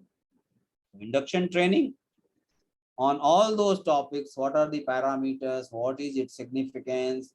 The questions which you people have been raising, or the clarification which all of you have been sharing, and my own senior colleagues, friends who are sitting here, they have been also trying to clarify. So if we relax or get some people, we must have the induction training with full-fledged training course with materials. I still have some of the cyclo style papers which we were handed over during our initial malaria entomology and malariology training course in 88 and 90.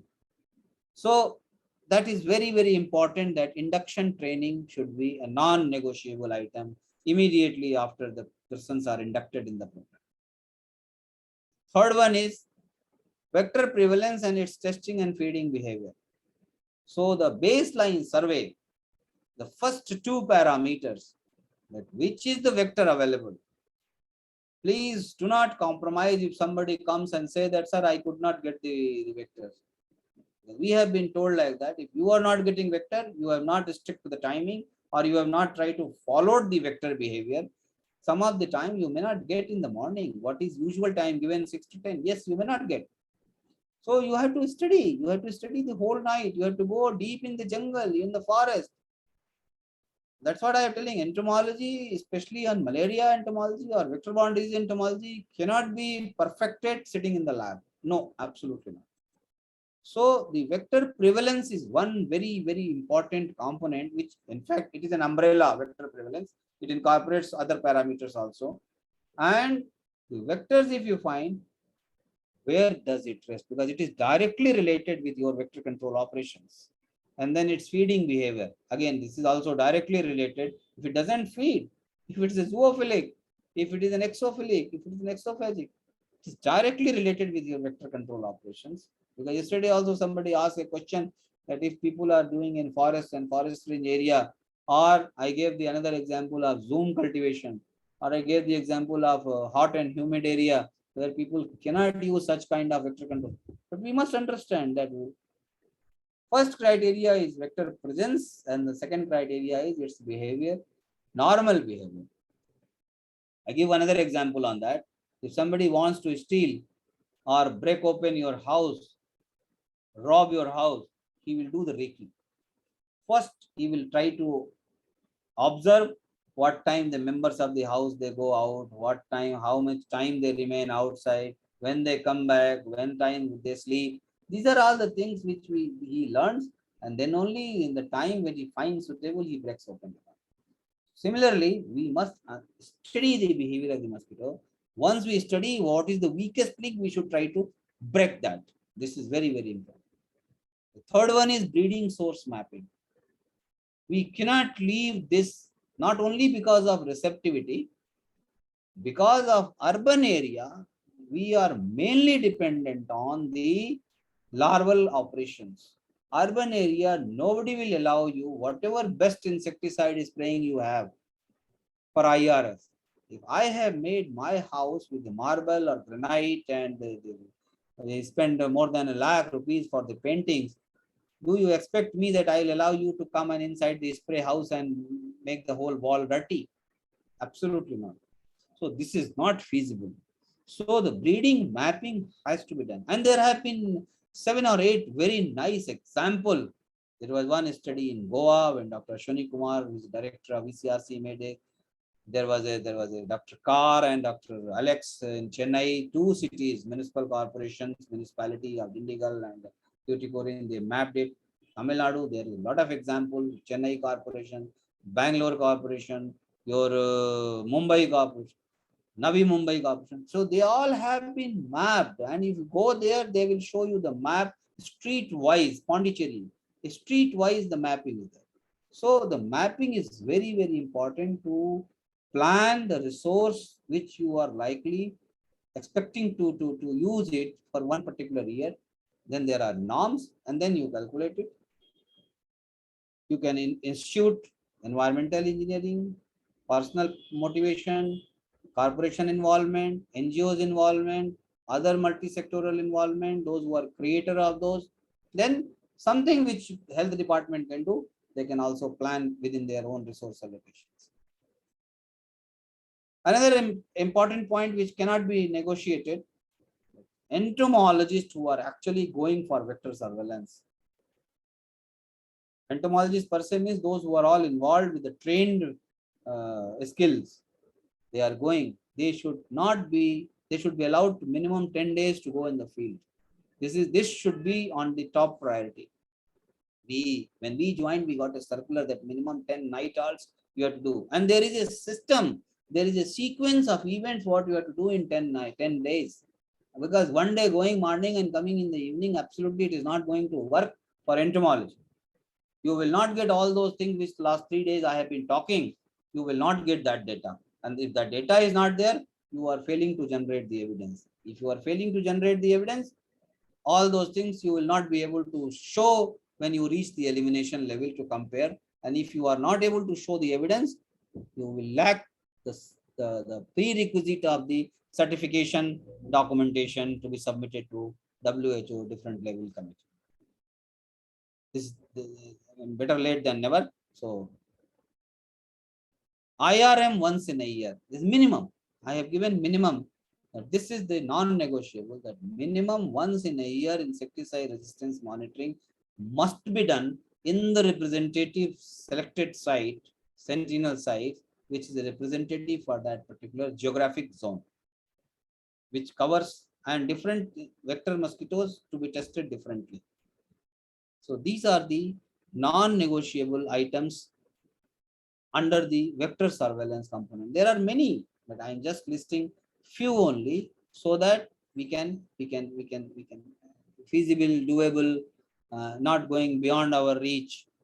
Then flexible. What are the flexibility? Where we can use flexibility? If we are using LLIN, we are using IRS, high risk area, we are monitoring that with the entomological surveillance, we are vector surveillance. So the user rate, the last night who has slept in this, so we just try to collect the data so that we can measure the impact. Whether the mud plastering has been done, whether the evaluation, whether the correct dose has been applied for IRS, what was the discharge rate, all those things we are trying to monitor immediately during concurrent supervision on or consecutive supervision. So what is flexible? In case of LLIN, if you take, which is the one of the core strategy by WHO, that you can have this monitorable targets, not uniformly to collect this data from all. If you can do it, is very well and fine. But if you cannot do with your resources, at least in high risk area, it must be done. But the flexibility will be given for the residential school, hostels, with the local bodies, construction workers, which may not qualify when you are making a plan that API 1 and above and API 1 below, or the high risk area or the receptive area. It may not qualify sometimes, it will change. So you do not have that. So, but when you are monitoring your entomological surveillance, you can have this flexibility that whatever best you can have to do this monitoring, you can do. So that in some area you select, you get some kind of information on the user's rate or the performance evaluation of that particular measure which you have applied for that. Then the sentinel sites. I've been telling that, but here it has been compiled. But another flexible option is when you are selecting based on the baseline survey or preliminary survey, you have selected some sentinel sites for that particular area. Now that area has gone into in the elimination phase, or the area is reporting zero indigenous case. Then suddenly you get one case, imported case, or you are seeing some people influx is there suddenly. So you feel that okay, or there is some kind of outbreak starts happening across that area or nearby that area. So you want to be vigilant. So that flexibility should be given, that if that sentinel site, if it is not representing the whole area, then you can have additional sites or you can change that sentinel sites reaching to that stage. So that flexibility is very, very important. And for that, you must monitor regularly receptivity and vulnerability, because these two will be very, very important parameter to take the decision for the flexible changing of the sentinel sites or putting one more additional sites. Because other parameters will not be available in routine. You will not get enough mosquitoes. You will not be able to dissect. You may not get a sporozoite rate. So these are the two parameters which are very, very flexible in that area. So these are all minimum which I have tried to compile here, which can be done by the program people.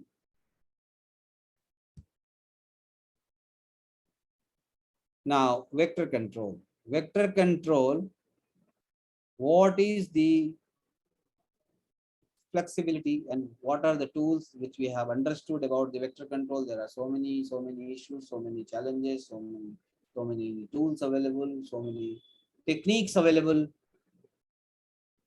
So what are the basic issues which are coming with the vector control? One, if you are making the vector control plan, we have to understand that the issue for vector control, again, with the autocracy, it will not run because it is a flexible program, local and focal disease. So local and focal decision, provided they are skilled properly. So on skill, basic issue is that those adherence is not there by and large. There are chances that quality is not maintained while making the ready to use formulation number one. This is very, very important, I tell you. If we say that to get 1 milligram per meter square of DDT or 2 milligram per meter square of DDT or 20 milligram per meter square of delta methrin or 25 milligram per square meter of alpha cypermethrin or cyflothrin, whatever, or lambda cylothrin insecticide.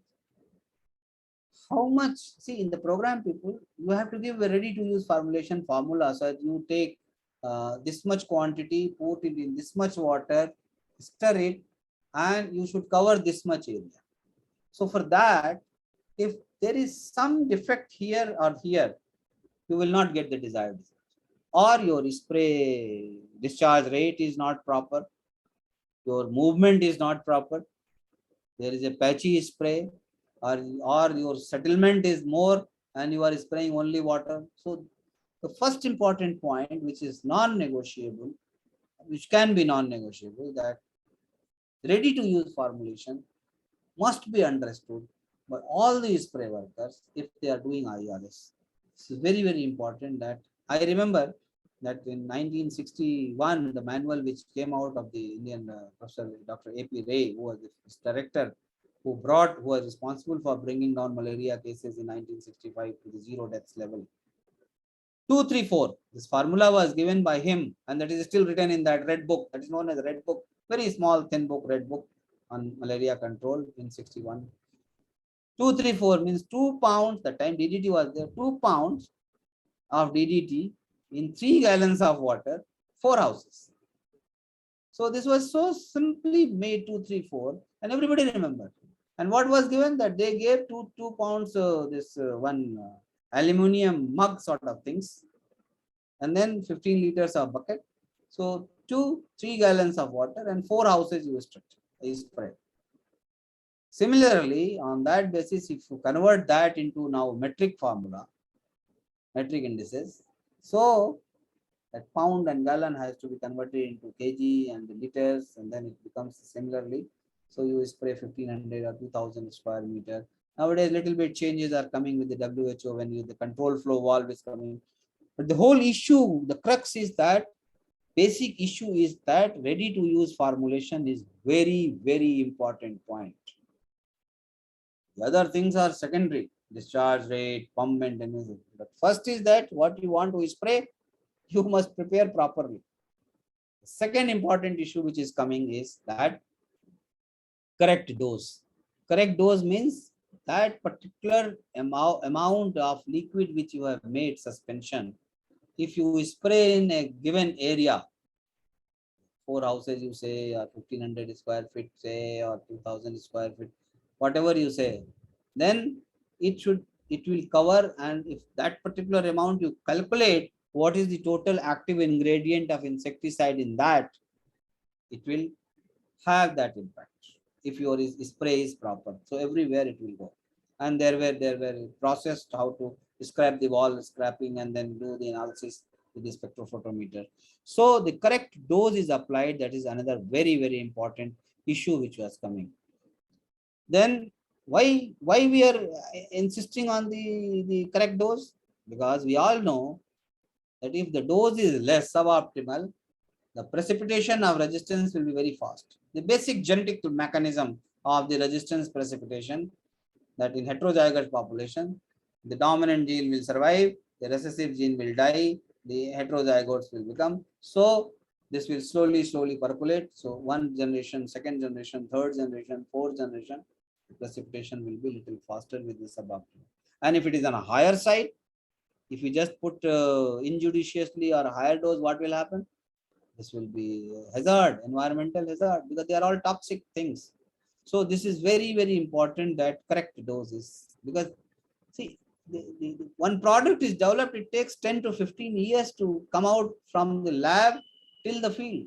3-4 years it is done in the manufacturing chemistry, then 2-3 years it is taken for its formulation testing phase 1, then again 2-3 years it takes for the phase 2 and phase 3 trials, and then it goes for the regulatory bodies. They take 1 year, 2 years, then it comes to the program, and then everything okay, then only it is included in the program. So it takes so much time, and then if you are not adhering to the dose. So what is the non-negotiable? The whole crux which I have been talking is that on this pretext, non-negotiable in the vector control operations are quality. Which tool you are using, it must be of quality. We have seen somewhere pumps are busting, somewhere insecticide is not effective, somewhere it is all the earlier insecticide, the quality performance. So the quality of tools, whether it is a chemical, it is an insecticide, or it is an operating tools, must be of quality. Quality must be ensured. And there are systems of the checking of this quality. Dose application should be non-negotiable. Dose application, if we have the program has recommended, within the WHO recommends a range, and then every country program recommends one dose, fixed dose. So within that dose, if one fixed dose is there, that must be adhered in that particular situation. So dose application and recommended procedures. It is not for the rural area I am talking. It is for both rural and urban areas, because urban areas, different tools, different technology. You should not use any product which the people are pressing you that this is also very good, this is also registered. But whether the program has incorporated that, program has included that for all the countries. Then commodities approved. Out of, if you see the list of PQ, or if you see the country's context regulatory bodies list, there maybe you may find thousands and thousands of pesticide, hundreds of pesticide for public health program, but all hundreds are not approved. Once they are tested ecologically, they are tested physiologically, they are tested their efficacy in different scenario, which in general it works, and then one dose is decided, then that compound should be used. You should not use. There are instances that many urban areas, many corporation area, many local bodies, I'm not blaming them, but just because of less awareness, whosoever is approaching, they are finding, oh, very nice, very good. So they are purchasing it. Ultimately, what we are doing? We are actually making a lot of hazardous insecticides in the environment. So that is not good. Then training of operators. I was demonstrating once in some places the fogging machines. And I asked how many people out of 50, 60 people, how many people they have, all entomologists and vector control experts. I asked how many people they have operated manually themselves. Hardly 4 or 5 hands raised. So this is the scenario. So if we do not know how to operate, whether it is a syrup pump, whether it is a hand compression pump, whether it is a fogging machine, whether it is a larvicidal application, we do not know its mechanism. It is very difficult to monitor its proper functioning. So the training is very, very important. And in this training, we must incorporate, because we know we must accept our own capacity. Self-assessment is very, very important. So we must involve the manufacturers, the dealers, they have got also technical people, they have got also their business people. So you may invite some technical experts from those manufacturers so that you understand the whole philosophy, and then you can further go on doing the training to the spray operators. There's another very important point which I just forgot here. I remember the timing of the fogging, and accordingly the service hours for those people who are operating, or the spray workers, or the larvicidal applicators. If everybody is allowed to work for 10 a.m. to 5 p.m., neither fogging will work nor larviciding will work. In hot summer, everybody will be tired. So we should fix up their service timings according to the requirement of the timing recommended for those operations. This is very, very important, and this should be a part of the plan document. Legislative measure is a very, very important component, especially for the urban area or the new township which are coming, or the urbanized village. There are different categories, class, mega corporations, then municipal corporations, then municipal corporations, then municipalities, then councils, then urban bodies, local bodies, town panchayat. There are so many classes, because the more the urbanization is going, the more frequently these classifications will come up with 10,000 population, 40,000 population, then 20 lakh population, 10 lakh population, something like that. So the legislative measures, which is actually, it was made in 50s and 60s, still same thing is going on. Why the legal departments are not being sensitized that this is also very, very important. There have been so many amendments in so many rules and regulations, but this amendment takes time. When public health people they approach, why the town planners? I have always been given one example. The one small example I'll just give here also. When we were talking about the engineer's role in malaria control, that time it was not in elimination mode.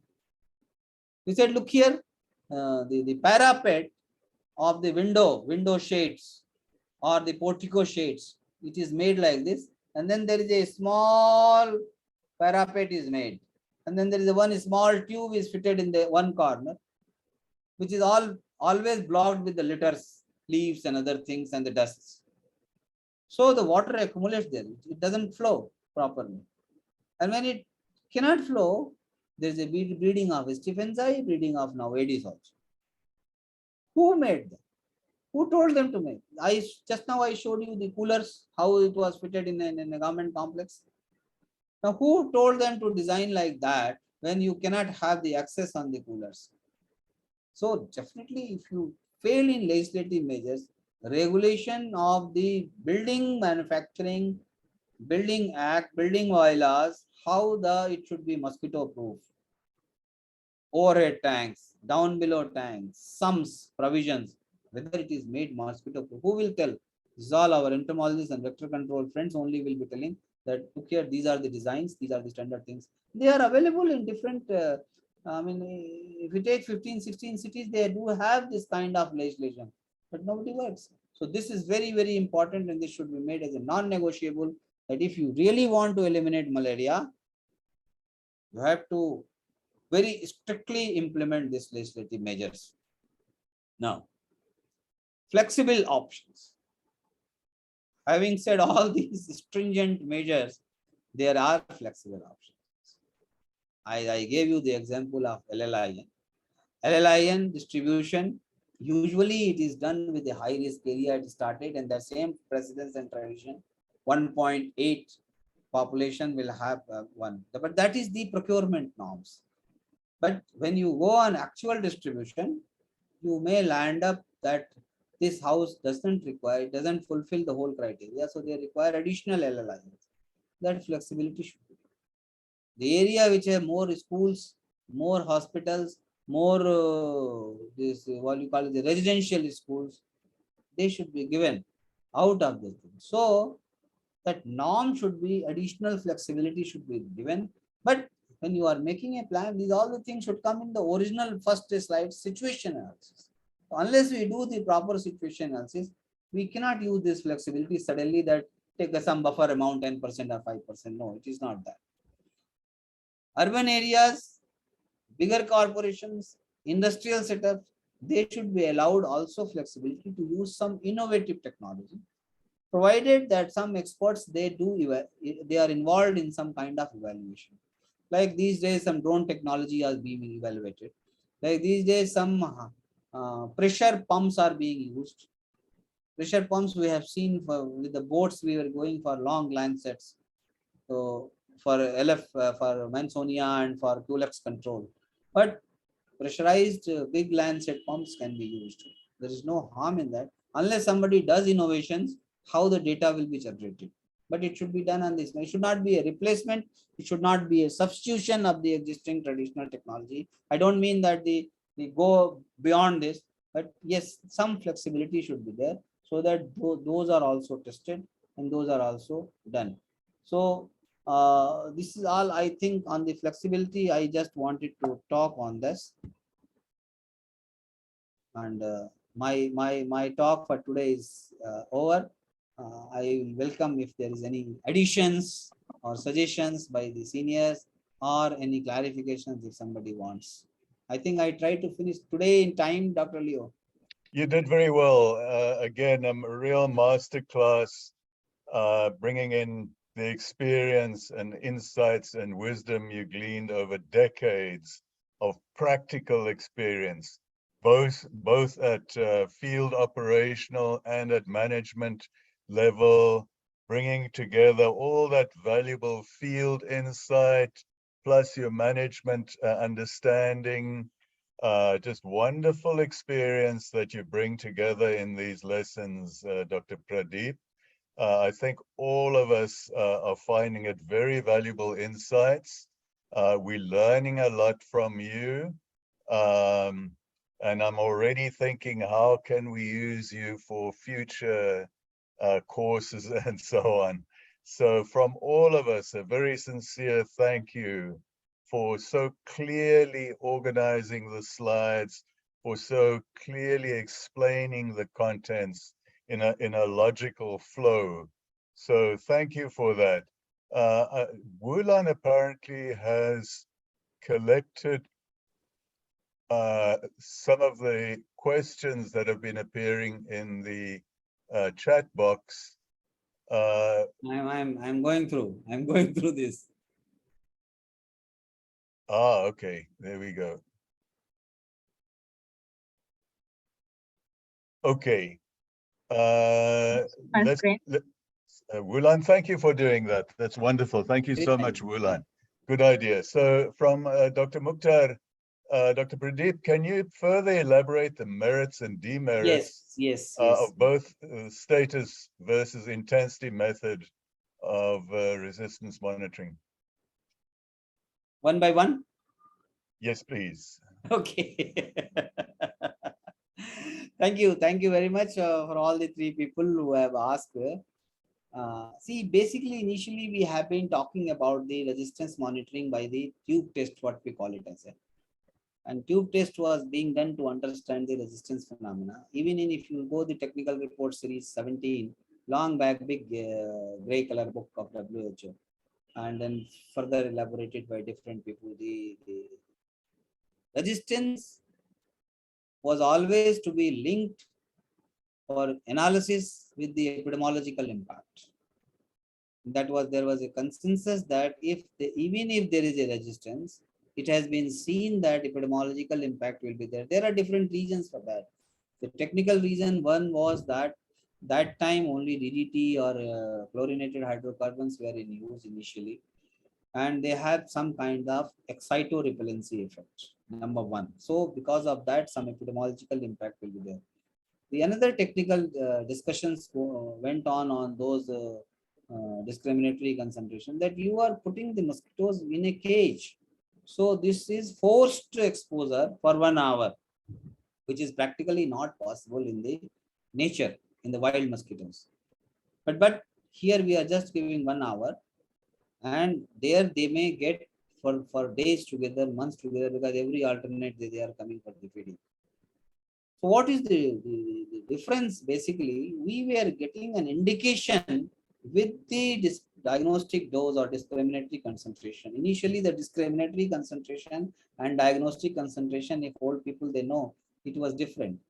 The discriminatory concentration initially was the concentration where we get the 100% mortality, above 98% mortality, and then double up that dose when we make is it was known as a diagnostic concentration, because it was made as a diagnostic test for monitoring the resistance in the WHO.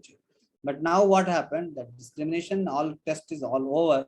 So now they have made the diagnostic concentration as a discriminatory concentration, and very categorically one sentence WHO has given that all previous literature, it has this recent the resistance monitoring document has superseded all these previous literature. So anyway, we will not go in that argument. Now, the diagnostic concentration which has been given, this gives only an indication of the resistance, that this resistance is precipitating and the mosquitoes are showing the resistance. It may have epidemiological impact, it may not have epidemiological impact. So for that, we have to study the epidemiology. But when intensity test we do, if we do not get the proper epidemiological data, if I mean, in our country, ABR 10% was fixed as a one parameter. ABR 10% means that 1% at any given point of time, you go for a fever survey, at least one you will get fever. So all the fever cases should be tested for malaria. That was the slogan. So at any given point, so if on monthly basis you take, so in that population, if you take 1% blood examination fever rate, so in a whole year it will be 12% cumulative. But since malaria is fluctuating, so we used to take in lean period 0.8 and peak period 1.2. So automatically the average becomes 10%. 10% criteria may not be suitable now, because the fever rate may not be for all the malaria cases. Now, that period, that ABR 10% was taken as a critical cutoff. If 10% you are screening the population, whatever case incidence, malaria case incidence you are getting, it may be near to the truth, prevailing situation. So if ABR 10%, your API is directly linked. If resistance is there and your case incidence is going down, it means that insecticide is effective and there is an impact. But if you are not, your ABR is not there, number one, in current scenario, and number two, if your testing procedure ABR is very, very low because of any faulty procedure, there are many places where example is ABR 2%, 3%. So you are only exploring, extrapolating with the statistical calculation. That is only justifying ourselves, but it is not, may not give correct picture. It is only since and therefore this much ABR, it should be API, this much SPR, what should be. So that is all. So the purpose is that if you do not get that epidemiological surveillance very robust and it doesn't match with the criteria, what you to do? So intensity bioassay is an outcome of predicting those kind of situation, expecting those kind of situation, that what will happen. So you double the dose, you have now 5 times dose, you have now 10 times dose you increase. Okay, when we just had a diagnostic dose and we are getting the, then everybody is talking that this is an indication and we are getting some impact. But what will happen if you double the dose and if mosquitoes are not dying? We don't have the epidemiological data to monitor because there will be only cases. So absolute numbers will go. There will be no strict parameters. So what will happen? So if on the double of the dose mosquitoes are still surviving, it means there is an indication of very strong resistance. You further increase the dose 10 times, that is intensity.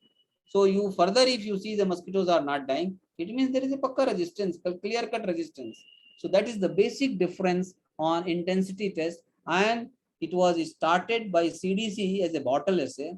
So the whole bottle, I remember when we were doing PhD, we used to impregnate our petri dishes for Drosophila test with this pipettes and burettes. But now CDC, they made a bottle assay test. The bottle inside it was impregnated with the insecticide. Now the WHO has come out with a little more simplified procedure, and hopefully, as they have been supplying this tube test with the impregnated papers, they will be supplying adequately to that bottle assay, that is the for the intensity bioassay test. So that will indirectly prove that mosquitoes resistance status is now confirmed. So we don't require to go for matching with the epidemiological parameters, because already cases are gone down. Have I made clear? No, intensity is more robust. Intensity. Yes, Dr. Pradeep, is it clear? Yeah, is it quite clear? I just want to further elaborate the question that it means that the intensity is not a routine testing. It's a special arrangement for further confirmation of resistance in special circumstances. Which I get the impression. As on date, yes. But tomorrow, Yes. if suppose tube test is replaced completely with intensity, Okay. then we don't have option. We have to do only for intensity test. Excellent. Now coming to the second one, Leo. If please, there are any possible, yes, please. okay. I think is there any possibility of controlling two different vector-borne disease situations, for example, malaria and filariasis, occurring in the same geographical location and seasonally? In such a situation, what would the control measures be that we should take of controlling these vectors, especially adult control? And then he goes on to say, however, the one species of vector already has resistance for one group of insecticides. And in this situation, how to choose the control measure? This is a very complicated scenario. Very important. Let us discuss what is the vector of malaria and what is the vector of filariasis. I'll give you two examples, one for India and one for Timor-Leste.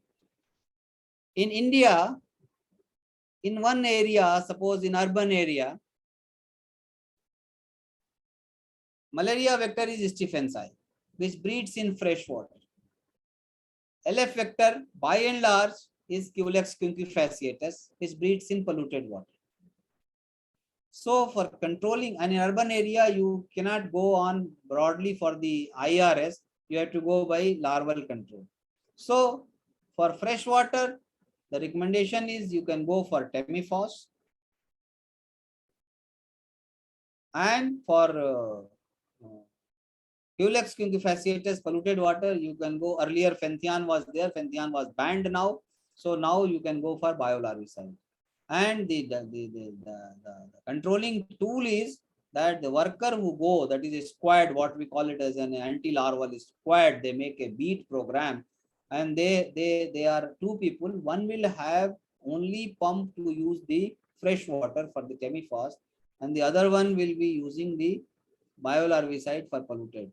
So both the operations in the whole squad will be maintained, and then another person will be for desilting and deweeding.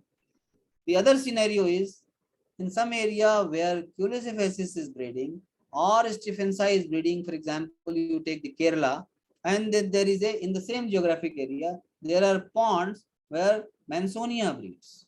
That is also a vector for the Brugia malai, LF. So there the the removal of the water plants, that is a mechanical, that will be done by the people who are there as a public health engineer or the sanitary people who will go and clean that area on the contract basis. And then the Stephensi control will be as usual with the Temifos. So in the same geographic area, if you have, that's why I told you, HR is non-negotiable. HR and skill is non-negotiable. Now take the another situation. In the rural setup of Indian context, there is rampantly, there is a Culex breeding or the other potent vectors which are transmitting malaria, which have been using the indoor residual spray. The LF control program, which initially started with the trial of IRS, anti-larval and parasitological treatment, was tried, and then IRS was stopped exclusively for Culex because the whole area under malaria was being sprayed, covered under IRS. So it had a collateral benefit, it has given a collateral benefit. Now the question of the complicated part is that if the insecticide resistance is noted, Culex is, yes, it has by and large developed the Culex mosquito resistance. Anopheles resistance is patchy, though it is spreading very fast. So which compound you are using? That compound has to be selected. That which compound is effective, that can be spread in that area. It will have the collateral benefit for both. Now for LF, as on date, because mass drug administration overall global strategy, so vector control was not given prior consideration. But now vector control has been added as a third arm, so that in depending situation, in localized situation, whatever feasible vector control can be done. Now the another example, if Timor-Leste, Barbarostris is transmitting both malaria and filariasis. So this is very easy, that one vector can be controlled, though it is a little tricky for control of Barbarostris, but they are doing focal spraying. Fortunately, the resistance was not recorded in Barbarostris in that area, so the insecticide is effective. So I have tried to give some kind of explanation to you, but definitely your question is very, very important. If in same area, so we have to go for alternate methods, either the environmental sanitary, because Culex precisely breeds in polluted waters everywhere. So malaria control, vector control will supplement, but Culex control, if it is on drains, it is on pipe, it is on sea mouth with where the drains, polluted waters are coming, you have to flush it immediately with a heavy force. Most of the time you have to close the drains. You should not keep the open drains. Inside the houses, the wire mesh and drains and other things. And then the Culex control is definitely tricky, because Culex mostly you will find in cattle shed, though they are very strong anthropophilic, but resting is in the inside the cattle sheds. So in that particular situation, if the IRS with the proper insecticide, with new insecticide is coming, the resistance insecticide, there is no use of wasting our resources for that. So better is that parasitological control with anti-larval measures, with sanitations, hygiene, plus involving collateral benefits of malaria control will definitely subside the problem. The second one is the most important point for LF. LF transmission is very poorly transmitted disease. It is not that as every bite of mosquito in anophelines or the dengue, the malaria and dengue, it will inoculate the parasite. There are 5 or 6 probabilities. That is why you require 5,000 to 8,000 infective bites to establish one case of LF. This is all recorded. So we are not much bothered, because we are mainly programming for disease control program. If had it been a mosquito control program, yes, this question for Culex control would have been very, very, very, very sensitive. Thank you. Wonderful. Thank you for that, Dr. Pradeep. So our next questions are from Tilan Fernando. He's got 2 questions here, and I think they're very good questions that will be of benefit to our vector control specialists that are approaching elimination to understand the relevance of certain practices post-elimination. So the first question is, what is the value and importance of conducting sentinel entomology surveys in an elimination context, a country that has already reached elimination? Because there's no transmission. There's no active local transmission taking place. So why bother with doing having sentinel sites and doing entomology surveys? Let's answer that one first, Dr. Pradeep, then we'll go to Okay. the second question. Okay. See, sentinel sites, as I have been telling, in preliminary baseline survey and then routine survey, once you have fixed the sentinel sites, you have achieved the elimination. You have to sustain for 3 years to see the trend. Not only to, you are monitoring the vector density. You may not get mosquito. You may get zero density. Like you may get zero cases. If you have achieved zero indigenous cases, what is the significance of monitoring the cases? What is it? It is all vigilant on both the pillars that there should not be any case, there should not be any mosquito. And the more important is that if you stop it, have you seen, have you gone inside this your Sri Lanka story? They have been certified for malaria elimination. They are struggling for dengue because Aedes aegypti and Stephensi breeds in the same place. So if they would have monitored, that's how they have been helping. So if it is not that you are monitoring only malaria vector, it is all integrated vector management.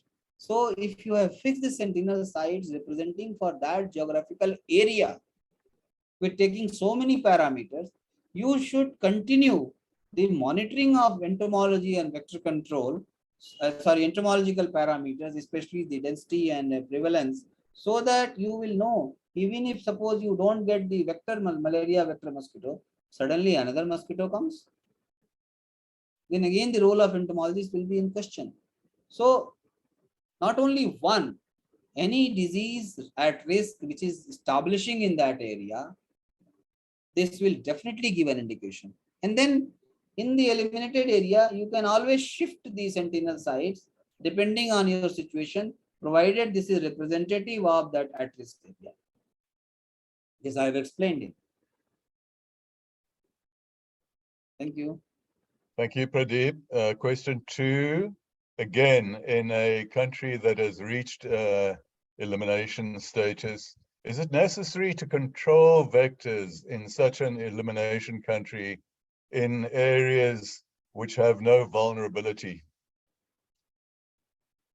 It is very difficult to say that vulnerability is not there, because the way the whole world is moving, and if you see the number of people's migration, transportation, flights, land transportations, that is why, you know, the International Health Regulation Policy, IHR, that big documents, you know, the land crossing and the road crossing and the air crossing and the sea crossing, everywhere the monitoring of entomological surveillance is very, very important component. They have been asked to appoint all the entomologists, especially to monitor, number one. Number two, how do you say that the vulnerable population is not there? Vulnerable population does not mean only sudden migration. Vulnerable population are the pregnant ladies, the migratory population, the industrial workers, the urbanization workers, the aggregation of any kind of labors. And when there is an aggregation, they don't go in the posh locality. They don't have a 5-star like houses. They settle at one place where there are chances that water facility, their sanitation facility, their residential facility, their living facility will not be to that standard, which will be mosquito proof initially. Where vectors come second, they will not mosquito proof. So this is our, who will ask? There is no separate department for mosquito control. There is a department for malaria control or filaria control or NTD or integrated vector control. So if we forget to monitor that, okay, this area is vulnerable population.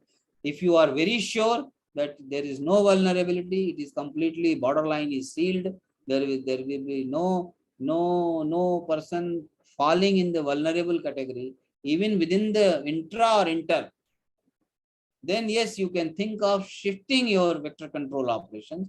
But as I showed you the priority, if you see, there will be only 1 plus, and 2 or 3 places it will be minus, minus, minus. So at least some preparatory things should be there, and preparatory, if otherwise at the end of the point, you will rush here and there for reactive responses. Okay, thank you, Dr. Pradeep.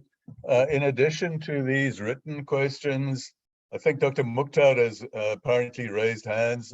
Dr. Mukhtar, do you want to voice your question, please?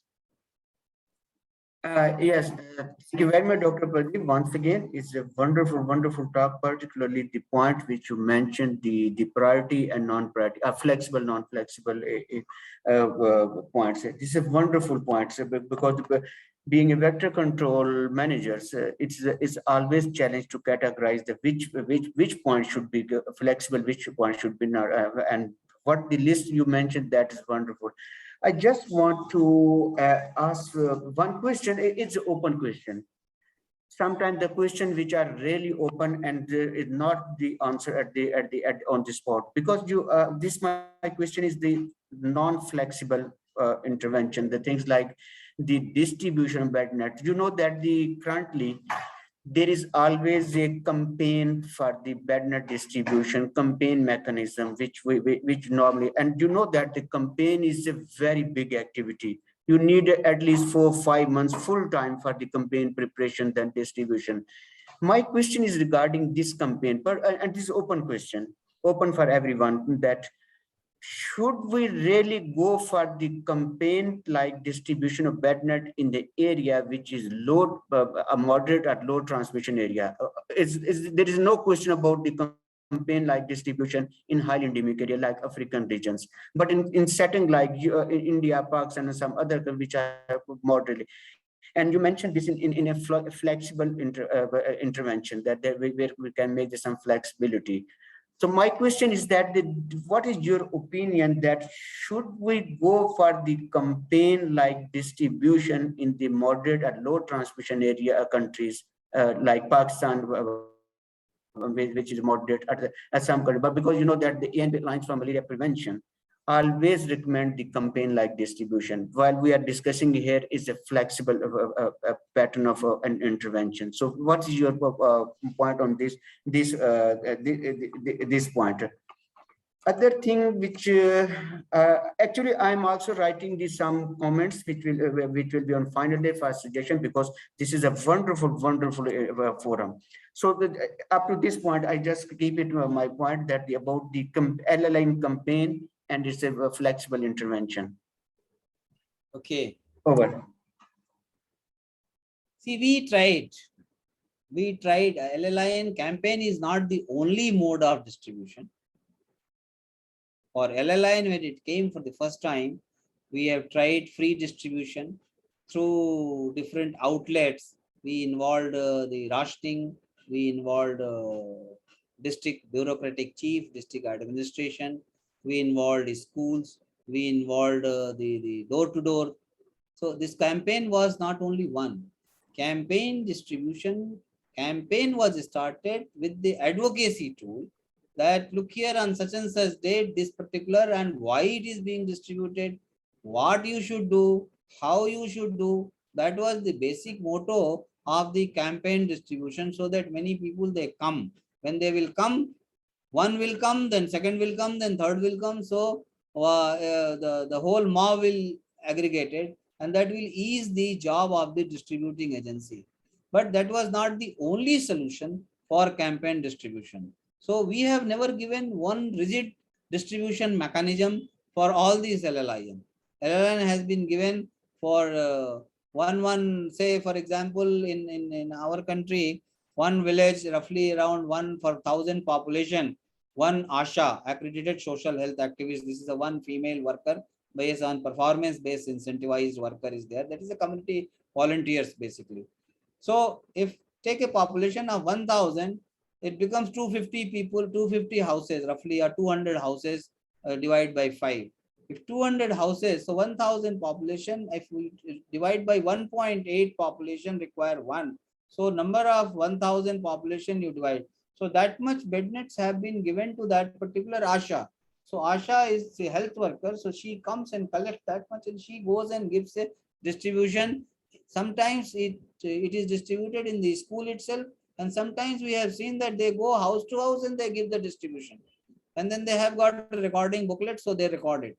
So initially, yes, it was a campaign was launched to mobilize the people for community involvement, community engagement. But we have definitely tried at the different outlet mechanism. Even the social marketing was also tried by taking charging 1 rupees or 10 rupees, so that people will, if they give some money, they will have. But we ultimately, because it was a free supply from government, so it was thought that no, that will not be tried. Because some of the district, so different mechanisms were tried. It was not very rigid that only campaign mechanism will be used only for distribution. Dr. Pradeep, you are absolutely mentioning, but I just want to have your expert opinion, because in Pakistan right now, there is, as you mentioned, that the heavy rain is going on in the country. Pakistan is also very heavy, and this is the time when we are going to distribute almost 4 million bed nets in 11 districts in a campaign matter, and we are in the for last 4-5 months for the preparation.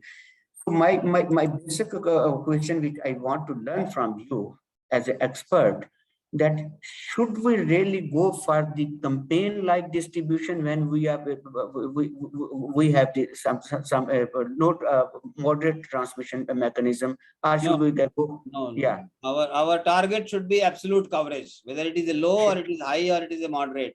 You identify the area, you target for absolute coverage, don't give patchy distribution. So whatever all methods, integrated approach you have to adopt, you adopt and ensure that whether it is a campaign works or the NGOs involvement works or the community-based workers involvement works, whatever it works, you have the school teachers works, everything should be integrated, but our goal should be universal coverage. Perfect. And just as one suggestion, you mentioned in the non-negotiable component, where you mentioned very rightly about the HR. This is the wonderful point, that we can never compromise on the trained HR's availability. But one point which I really want to add, that is the logistic arrangement, because you know that you are manager, I am manager. Sometimes we have the exact plan of field visits and things like that, and we came to know after the end of the day that the vehicle is not available for the field work. So just in a non-flexible category, there should also be addition of the logistic arrangements, because without the logistic, either is the trained human or there are other things are available. Until unless there is a not logistic properly arrangement, there is a logistic constraint, then there will be the compromise on the all the field libraries. So this is just my suggestion, that in the non-compromise component, we should also include the logistic, all the logistic properly and timely availability. Over. This is just my suggestion. Absolutely. But you know, when I was talking about HR included total resources, financial and logistics. But why I did not put, because logistics, we have to plan the activity, whatever resources are made available. We made a budget of 20,000 and we are getting only 5,000. So then it is our skill as a program manager that how best we make it. Fine. Enough for my One question. There is one question, Leo. I'm seeing in the last. Yes. Thank you. Okay. Sorry, I missed that one. Okay. Dr. Pradeep, will you please repeat the demerits of low dose application during spraying, in particular regarding the impact on other species? Very right. Very important question, because this is a very big topic, resistance precipitation, but I'll try to give in a short. I'll try my best. See, once your sublethal doses are known to precipitate resistance, and there is a very specific resistance mechanism. In nature, there is a population is always heterozygous. So there is some species will be with full dominant gene and some will be with recessive genes. When they mate together, what will happen? And when you are putting the sublethal doses, some will die, but this will not die. Even with the proper doses also, which we have decided, some dominant resistance gene individuals, they will survive. Some will die and this susceptible genes will completely die. So sublethal dose, if we are using continuously, one, the mosquito will have a chance of not sitting here and sitting there. So they will survive all. But if some mosquitoes, they come into the contact, because the mosquitoes, they do not die at one go. Whatever dose we are spraying on the walls, the mosquito every night it comes and picks up some amount of insecticide. The dose is fixed according to the size and the timing, so that mosquito requires 10 to 12 days to survive, to allow the gametocide to come to the sporozoite. Now in between, mosquito, the female mosquito will try to take blood on at least 8 times or 9 times. Now these 8 and 9 times when they are coming, it is mandatory. It is compulsory for them after full flight. They cannot fly, because the turgor pressure on the wings, it becomes so high because of full fed stomach, that they cannot fly. They have to take rest. That behavior we have taken as a checkpoint to do the spraying on the walls. So when they sit, and immediately after a few hours they fly. So they are not able to get full dose of insecticide. But for 7 or 8 days when they are coming, they are picking that, and they are dying in between. So if there is a dose is sublethal, even if they are picking, they may not die. So they will be transmitting the disease. And then once they mate with the dominant and the recessive, the heterozygotes which will come, they will have also some one fully dominant, one heterozygous with the dominant gene, one susceptible. So what will happen? Susceptible will go on dying, and dominant and heterozygote with the dominant gene, they will keep on surviving. This is 3:1 Mendel's law. So every generation 3:1, 3:1. So one will go. That is what is the low dose will allow precipitation of resistance very fast. That's what I told. Yeah, Did and I think you explained that very well, Dr. Pradeep. So suboptimal dosing is simply promoting evolutionary process of weeding out susceptible specimens and promoting buildup of resistance. So not good to use suboptimal dosage rates. So last chance for additional questions. Is there anyone that would like to make a comment or ask a question, ask for clarification? Just please raise your hand before we say goodbye to Dr. Pradeep until tomorrow for some well-earned rest. Dr. Mukhtar, back to you. Yeah. Please unmute yourself and ask the question or make the comment. Yes, Dr. Pradeep, there was a question about the surveillance in the countries where there is no malaria or eliminated setting. Here, I just want to comment, and when we have within the country, like one, are you not hearing me, Dr. Pradeep? No, we hear you clearly. Please proceed. Yeah. So, Dr. Pradeep, my suggestion, my comment about you very rightly mentioned or explained the surveillance in the eliminated countries. But I just want to add that within the country, when you have the one province eliminated, qualified, just like in Pakistan, Punjab is a fully qualified, which is almost 60% total population of the country.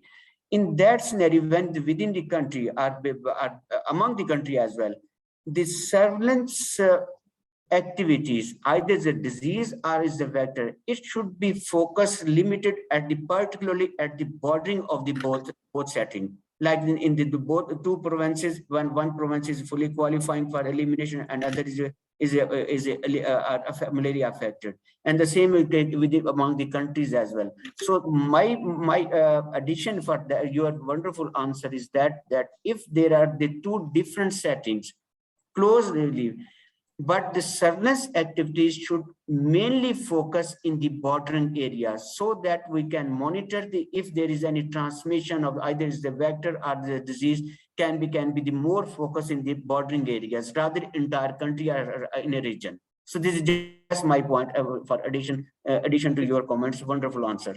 Very good, thank you. Leo, I have one request. please voice that request, Is Dr. that Pradeep. today or tomorrow? So many people are there. If everybody can open their video and you can tell your secretariat to take a snapshot for that. I think that's a very, very, very excellent idea. Excellent idea. Excellent idea. Wulan, Dr. Porn, we can do it right now and then repeat it tomorrow because we seem to have slightly revolving viewership.